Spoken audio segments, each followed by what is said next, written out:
Bulan Februari 2012 di New York diadakan pertemuan akbar 15 intelijen negara-negara besar dunia duduk bersama membicarakan siapa calon pemimpin dunia tahun 2020.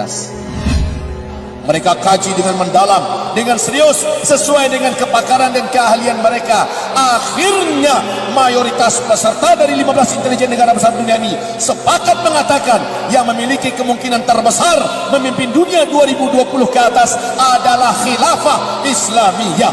Allahu Akbar.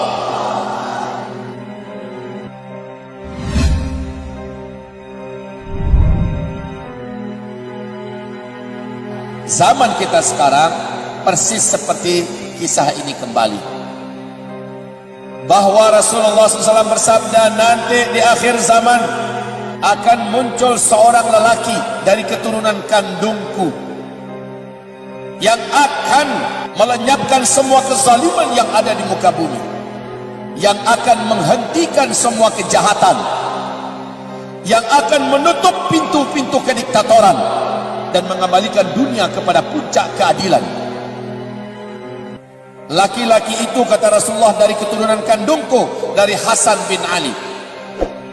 Laki-laki tersebut namanya mirip dengan namaku, nama ayahnya mirip dengan nama ayahku, akhlaknya benar-benar serupa dengan akhlakku, tetapi fisiknya tidak sama dengan aku, kata Rasulullah sallallahu alaihi wasallam. Orang-orang mulai mengincar-incar nih, siapa kira-kira? Allah, alhamdulillah, Rasulullah memberikan gambaran kapan kelahirannya.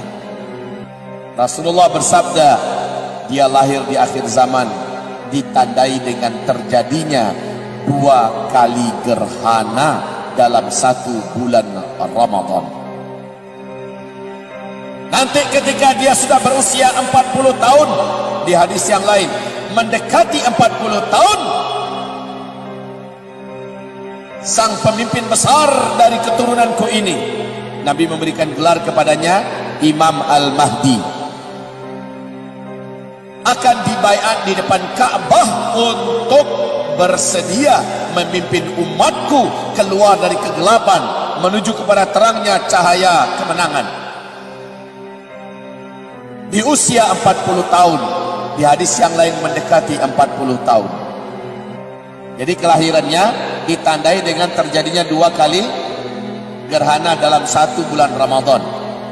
Kemudian dia dibaiat menjadi Al-Mahdi untuk memimpin umat Islam yang beriman seluruh dunia di depan Ka'bah di usia 40 tahun atau mendekati 40 tahun. Ketahuilah, di Jazirah Arabiah seluruh dunia memberitakan tahun 1981 telah terjadi 2 kali gerhana dalam 1 bulan Ramadan 1981 itu. Dan hebatnya 1982 tahun depannya terulang lagi, terjadi lagi 2 kali gerhana dalam 1 bulan Ramadan di Jazirah Arabiah.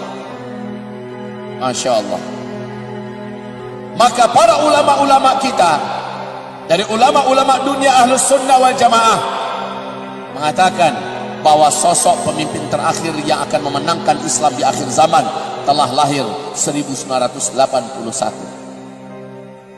Secara Masehi, usia sang calon pemimpin besar, pemersatu umat Islam dan pemimpin kita bersama yang akan memenangkan dunia, yang akan memimpin kembali seluruh dunia ini dengan pemerintahan Islam yang penuh dengan keadilan, kesejahteraan dan kemakmuran, usianya sekarang ini sudah 38 tahun lebih. Rasulullah bersabda, dia dibaiat di depan Ka'bah di usia 40 tahun. Di hadis yang lain mendekati usia 40 tahun. Artinya sudah dekat sekali. Betul? Keadaan umat Islam menjelang dibaiatnya Al-Mahdi, kata Rasulullah sallallahu alaihi wasallam, Islam di mana-mana benar-benar dizalimi, diperangi. Kaum muslimin betul-betul tidak dianggap sama sekali, bahkan dibenci, dimusuhi. Lihat Uighur, sekarang ini di Cina, ya Allah. Xinjiang, betul-betul luar biasa penderitaan mereka. Rohingya di Myanmar sana. Lihat keadaan kaum muslimin hari ini di Syria, di Palestina, di Yaman, di Iran. Lihat nasib kaum muslimin di mana-mana, wahai hamba Allah. Dan juga di Indonesia, luar biasa. Tetapi sebentar lagi, insya-Allah taala, Allah akan terbitkan matahari. Cahaya kemenangan sebentar lagi akan muncul. Walaupun musuh-musuh yang sedang berkuasa di timur dan di barat tidak suka dengan kebangkitan Islam, Islam tetap akan bangkit soon, very very soon. Sangat dekat sekali, insya-Allah taala. Dan itu terbukti. Bulan Februari 2012 di New York diadakan pertemuan akbar 15 intelijen negara-negara besar dunia duduk bersama membicarakan siapa calon pemimpin dunia tahun 2020. Dalam pembicaraan itu muncul 4 kandidat yang akan memimpin dunia kelak. Kandidat pertama masih Amerika Serikat. Kandidat kedua Cina. Kandidat ketiga adalah mafia-mafia internasional. Dan kandidat yang keempat khilafah Islamiyah. Mereka mengkaji satu persatu. Amerika Serikat dulu dikaji, masih mungkin tidak, masih sanggup tidak. Seberapa kemungkinan Amerika melanjutkan kepemimpinan dunia? Setelah dikaji oleh 15 intelijen negara besar dunia, sepakat seluruhnya mengatakan Amerika mustahil mampu melanjutkan kepemimpinan dunia. Amerika sekarang begitu rapuh, sangat lemah. Tidak mungkin Amerika yang akan memimpin dunia 2020 ke atas. Dikaji Cina dengan segala kemampuan yang dimiliki oleh Cina, segala peluang-peluang yang ada pada Cina untuk memimpin dunia, maka mayoritas peserta sepakat mengatakan, intelijen-intelijen besar dunia ini sepakat mengatakan tidak, Cina sangat rapuh untuk bisa memimpin dunia. Maka masuk pada opsi yang ketiga, mafia-mafia internasional. Mereka lah yang akan memimpin dunia ke depan. Dikaji kemungkinannya, maka rontok kemungkinan yang ketiga. Lalu yang keempat, opsi keempat, khilafah Islamiyah.